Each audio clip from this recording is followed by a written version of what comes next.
On the crypto side, address a question that we've been getting quite frequently. You can tell how convinced we are that deflation is the higher probability. And we know that's way out of consensus, and that's where we like to be. But many wonder how we could be positive at all about Bitcoin if we're not worried about inflation. Well, I think 08-09 is a very good reason why. Why did 08-09 almost melt the financial world down? It did so because of counterparty risk. And what we've just seen in the crypto market is really interesting. It's been cut in half, 2 trillion to 1 trillion, the ecosystem, in the last few months. Just cut in half. Can you imagine what would happen if our equity prices, bond prices were cut in half in the span of a few months with all the leverage out there? I think we'd be in a counterparty risk problem again, a big mess. Maybe not as big of a mess as we were in 08-09 because there have been some changes. But I do not believe that our financial world would withstand a 50% drop as easily as the DeFi world has. DeFi, while a lot of people who were leveraged 100 times elsewhere in the world were wiped out. I think, I'm going to get this number wrong, it was either 86,000 or 860,000 accounts wiped out. DeFi didn't skip a beat. I don't think we could say that for the traditional financial world. And I do think that's why the shift towards DeFi, helped now by central banks moving into stable coins and legitimizing digital currencies, even though that's very different from Bitcoin. I do think we're going to accelerate further and faster into the DeFi world. And that too is very exciting. And as you know, if Bitcoin's price on a trend basis, remember, we're still a triple since last September. We may have been cut in half, but we were still a triple since last. And if the price continues to move up, what does that mean? That means increased purchasing power, which is what deflation is. So very consistent with our view of the world.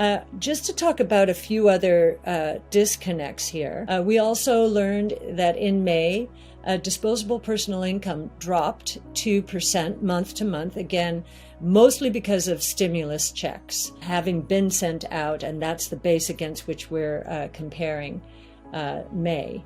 And the saving rate dropped to 12.4%. 12.4% is still high by historical standards. Right before the coronavirus, we were at 8%. At the peak, we were in the mid-30s. So we've come a long way, but we could go further down in terms of pulling savings down in order to fund purchases. So we'll see what happens there. Another curious thing we learned was retail inventory. Retail inventory in May. Now, retail is mostly goods. Retail inventory fell 0.8%. And that's after a drop of 1.6% the previous month, while industrial production's going up 0.8%. So that's where kind of the light bulb went on for me. Could it be that the inventories are not going to be at retail stores? They have backed up into the consumers' homes. And that's why consumption might disappoint the retailers going forward. Just to talk about a few other disconnects here, against, I think, the consensus expectation, the consensus short on in terms of currencies was on the dollar at the beginning of this year, and the dollar is not going down.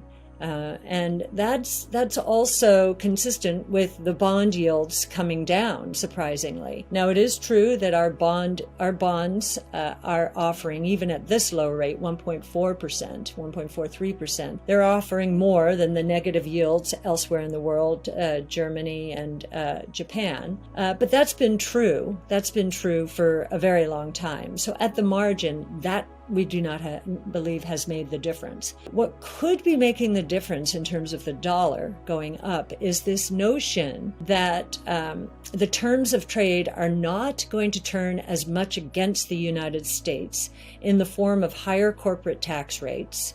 And in fact, this 15% minimum tax will hit everyone in the world. Now, it will hit disproportionately some of the very profitable tech companies who have been able to manage taxes globally to very low levels. But that, again, it's true for everyone. So at the margin, maybe that is why the dollar's going up. We've also seen some quite deflationary signals, outright cyclical deflation, which got us thinking about inventory corrections. Lumber prices have been cut by more than half now.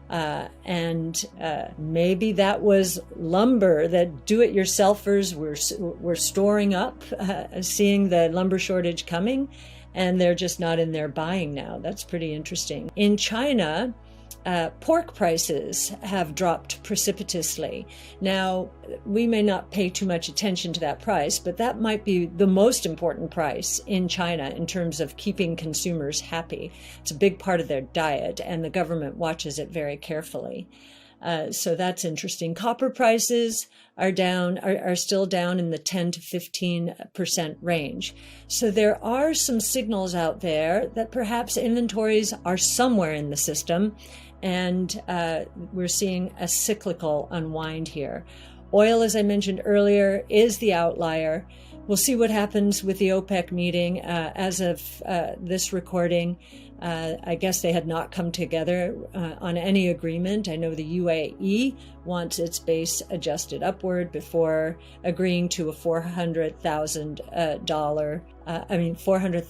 barrel increase in supply. We've been wrong on oil prices, but I will say the higher the price goes, the more demand destruction there will be, because there will be an even bigger incentive to go electric moving forward. And now onto the markets. As we've said all year long, this bull market has strengthened.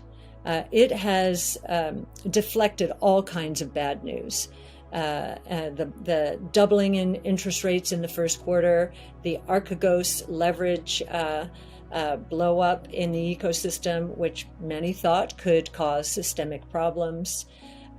We've been through tax hike discussions, which sounded pretty onerous in terms of their impact on capital, and we've seen a big correction. We certainly were right in the middle of it in valuations as those interest rates went up in the higher valuation side of the market, particularly if one is looking at valuations as of this year on this year's earnings.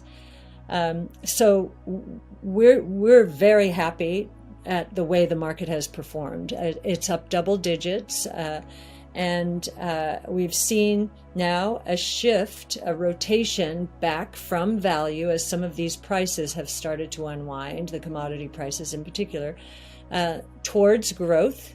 But I think we're going to see toggling back and forth until some of the confusion that I'm discussing here dissipates.